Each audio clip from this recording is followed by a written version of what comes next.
चेन्नई में जाकर पलट दिया इतिहास, बाउंड्री पर खड़े खड़े देखते रहे ऋतुराज। यूपी की टीम का अल्टीमेट जोश, कोलकाता बेंगलुरु के भी उड़ा दिए होश। मुश्किल में थे लखनऊ के नवाब, पाथरियाना की यॉर्कर का नहीं था जवाब। धोनी के घर में आया मार्कस का तूफान, अकेले दम पर जीत लिया मैदान। स्टोइनिस के अंदर आ गई बटलर की आत्मा, विस्फोटक सेंचुरी से रिजल्ट बदल दिया। शतकवीर गायकवाड़ का रास्ता मुश्किल, 35,000 फैंस का टूटा दिल। पहली पारी में शिवम दुबे ने मचाया गदर, 27 गेंदों में खत्म हुआ पांड्या का करियर।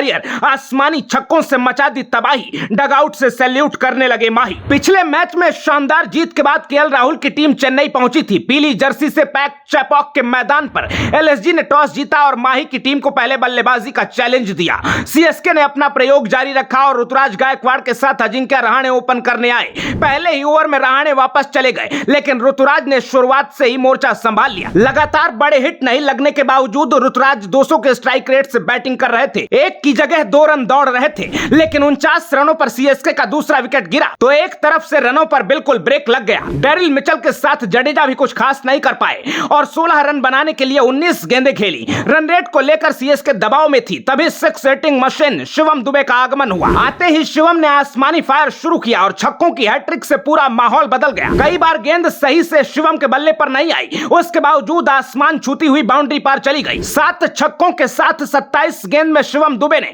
250 के स्ट्राइक रेट से 66 रनों की तूफानी पारी खेली। इस बीच दूसरे छोर पर पहली गेंद से खड़े ऋतुराज गायकवाड़ ने सेंचुरी पूरी कर ली। डगआउट में खड़े धोनी गायकवाड़ के साथ शिवम दुबे के लंबे लंबे हिट्स की तारीफ कर रहे थे। शिवम के हर शॉट पर उनका रिएक्शन बदल रहा था। शिवम की इस पारी के बाद उनका वर्ल्ड कप टिकट लगभग कंफर्म हो गया, तो वहीं पांड्या की परेशानी और बढ़ गई है, क्योंकि एक तरफ शिवम मिस टाइम करने के बाद भी गेंद बाउंड्री के पार भेज रहे हैं, तो वहीं पांड्या के बल्ले पर गेंद आ ही नहीं रही है। मैच कमेंट्री के दौरान पार्थिव पटेल ने कहा, इसके बाद भी अगर Shivam Dubey world cup flight में नहीं होंगे तो उनके साथ अन्याय होगा। शिवम के इस तूफान के बाद वो लम्हा आया जिसके लिए चेन्नई के फैन सीट छोड़कर खड़े हो रहे थे और आखिरकार 2 गेंद बाकी थी। शिवम आउट हुए, धोनी बैटिंग के लिए आए। आखिरी गेंद पर उनको स्ट्राइक भी मिली। चौके के साथ धोनी ने लोगों की तमन्ना भी पूरी कर दी और सीएसके को 210 रनों के सुरक्षित स्कोर तक पहुंचा दिया। अब इसके बाद लखनऊ का रनचेज शुरू हुआ और पहले ही ओवर में क्विंटन डिकॉक वापस चले गए। केएल राहुल तेजी में लग रहे थे, लेकिन 5वें ओवर में ही वो कैच थमा बैठे। इसके बाद पडिक्कल और स्टोइनिस ने पारी संभालने की कोशिश की।